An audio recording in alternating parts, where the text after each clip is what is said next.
Hey, what's going on, Black people? I hope you guys are having a good day. My name is Dr. Boyce Watkins, and welcome to the Black Financial Channel. This is theblackfinancialchannel.com. Today, I wanted to cover something that I just read about involving this company called Better.com. Better.com is a mortgage lender where the CEO did some really crazy stuff, and I'm going to talk to you guys about what happened at Better.com and why the internet is pissed. So get comfortable, buckle up your seatbelt. We're going to get started on the Black Financial Channel right now.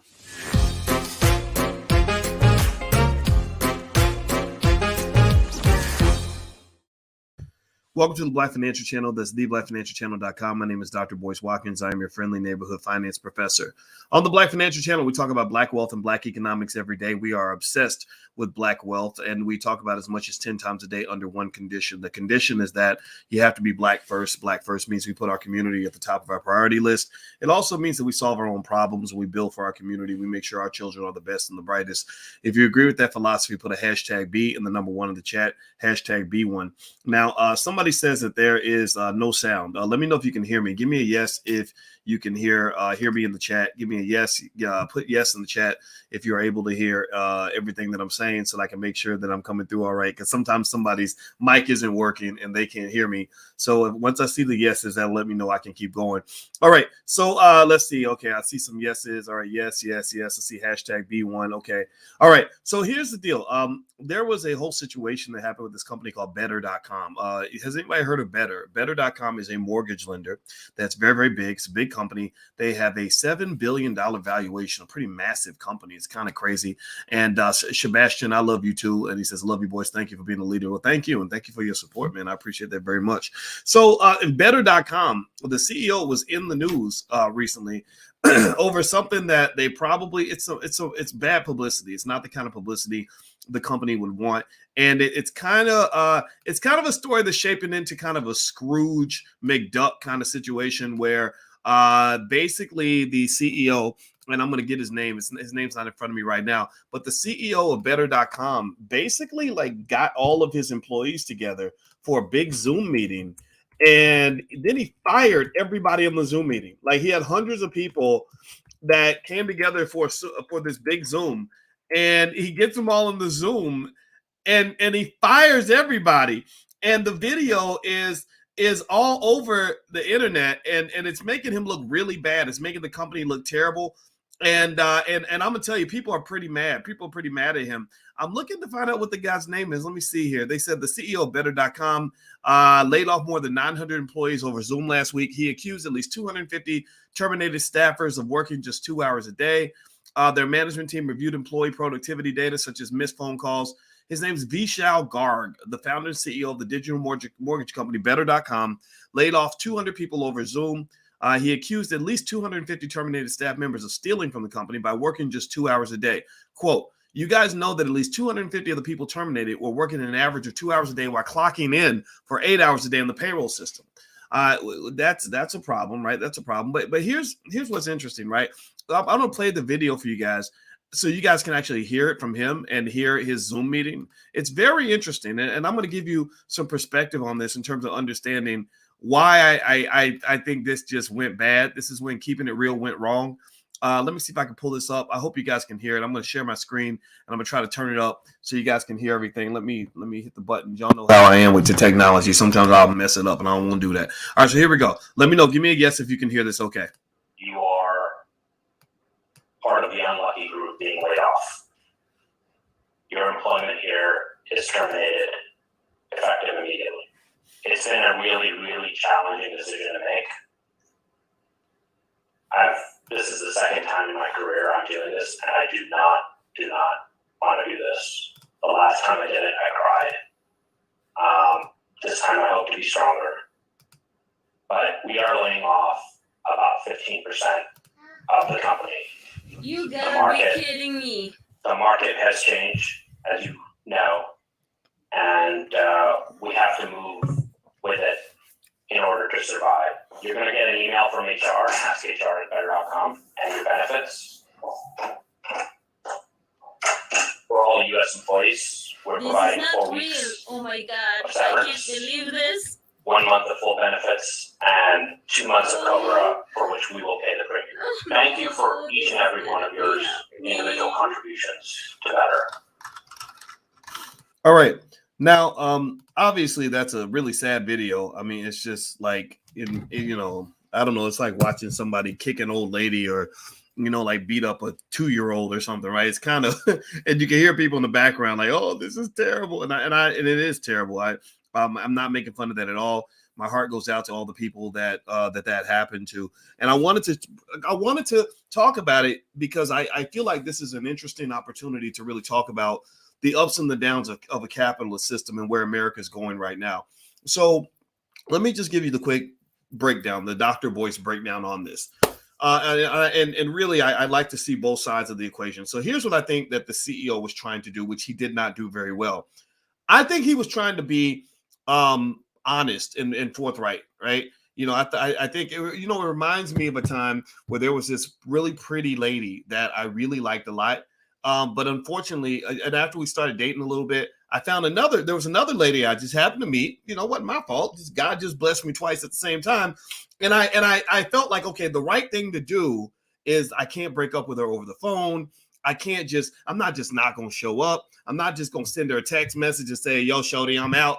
I said, I'm going to go to her house and I'm going to look her in the eye and I'm going to tell her the truth and let her know what's going on. Because ladies, y'all always say y'all want the truth, right? Which, by the way, sometimes they don't really want it, but that's what y'all say, right? So I went to the lady's house and I tried my best. I said, I'm going to do the right thing and I'm going to stick to the plan, right? Because I could have been a player, right? I could have just, it's a free country, right? I could have just dated around and all that, right? But I didn't. I said, I'm going to go tell her the truth.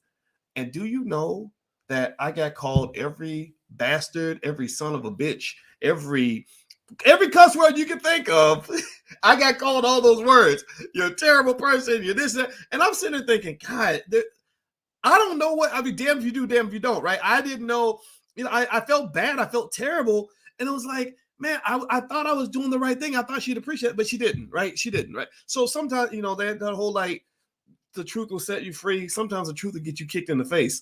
But here's the deal. All right. I think maybe that's what the guy was doing. The guy's like, I'm going to confront and speak to these employees directly to let them know, bring the bad news to them directly. Now, if you look up better.com, here's what's interesting about this company. And this gives it helps you understand what's going on, right?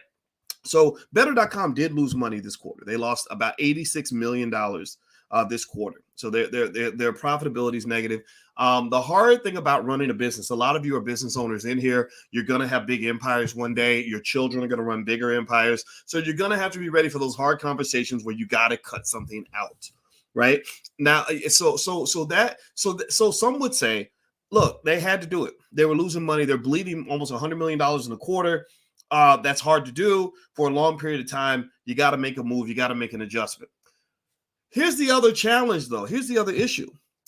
Better.com was just granted, I want to say, almost $750 million in liquidity, in liquid cash from a company called SoftBank. SoftBank is this big fund run by a Japanese guy. I can't remember his name.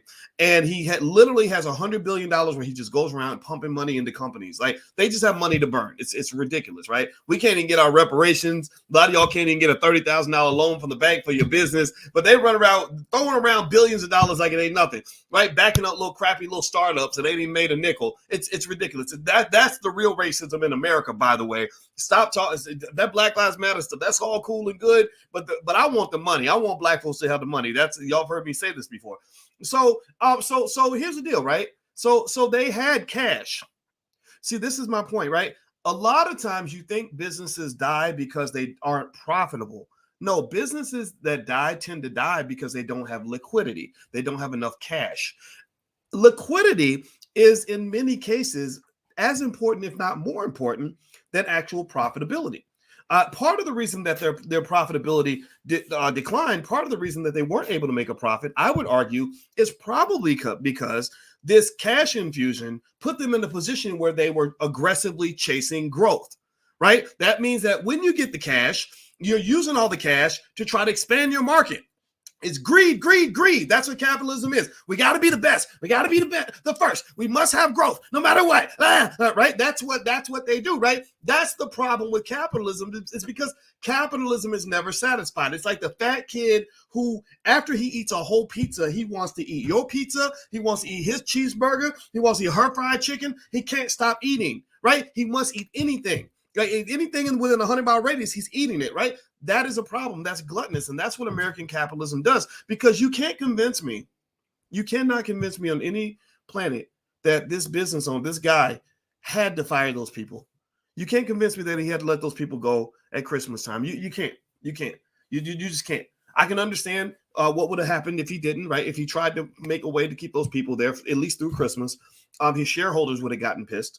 But that's your problem with capitalism. Milton Friedman, an economist at the University of Chicago in the 1970s, came out with a bullshit theory that says that maximizing shareholder wealth is the most important thing for a company to do. And because white people, I guess, they copy other white people that they think are smart, they start, because the University of Chicago is kind of the Vatican of finance, right? When I was getting my PhD, it was like you did not dispute anything that came out of the Vatican, right? My doctoral advisor, his name was Andrew Caroli. He graduated from the University of Chicago, and we just really had this admiration for the University of Chicago. So anything that came out of their mouths was like the gospel. You could not confront that. It's a great school. My wife went to that school. They didn't let me in. But here's the deal. They were wrong. They were wrong. And right now, to this day, CEOs are starting to question Milton Friedman's assumption that maximizing shareholder wealth was the number one objective of a corporation. That's not true. The job of a corporation is not just to maximize shareholder wealth, because you have other stakeholders in the game. You have the employees, you have the suppliers, you have the customers, you have the environment, you have all these other stakeholders in the game. But yet, for some reason, you've been trained to believe that the only people that matter are the ones at the top. That is a flawed strategy. That's like saying that in this household, I got my wife and my 3 kids, but all that matters is that Boyce gets to eat.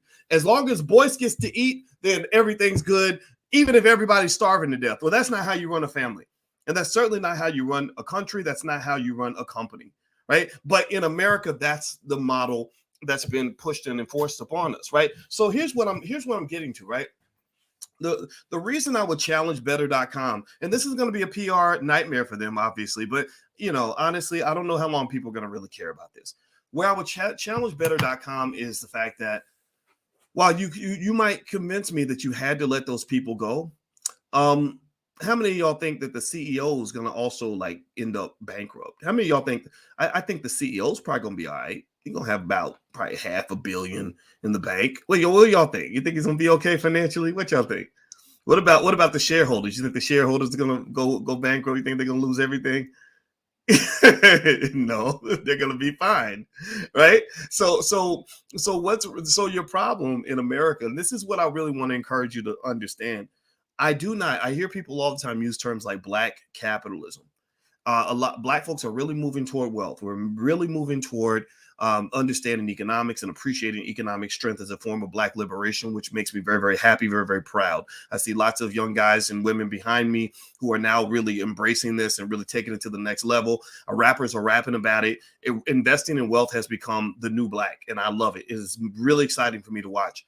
But 2 things I want you to be very careful about is embracing capitalist greed, right? That Eurocentric capitalism is incredibly unhealthy, and it's going to lead to the downfall of America. Even the Chinese reject it. The Chinese are theoretically communist. They operate great businesses, but they also understand that things like a healthy society is more important than making an extra dollar. America does not understand that. That's why your healthcare system is all jacked up. Big Pharma is eating up everybody's lunch and spitting poison out. That's why your food industry is all messed up. That's why you've got all these problems. Your kids are not being educated because everybody thinks that putting an extra dollar in a billionaire's pocket is more important than creating a better society. That is a problem.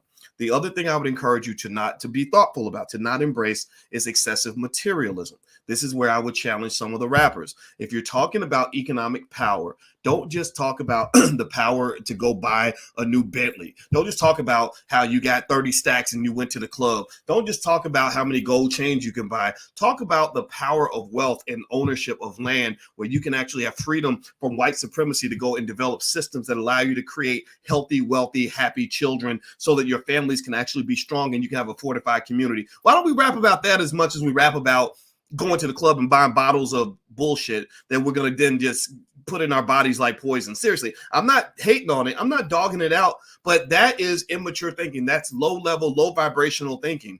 Wealth isn't just for materialism. Wealth is really a type of power that gives you sovereignty and the ability to move through the world with peace of mind.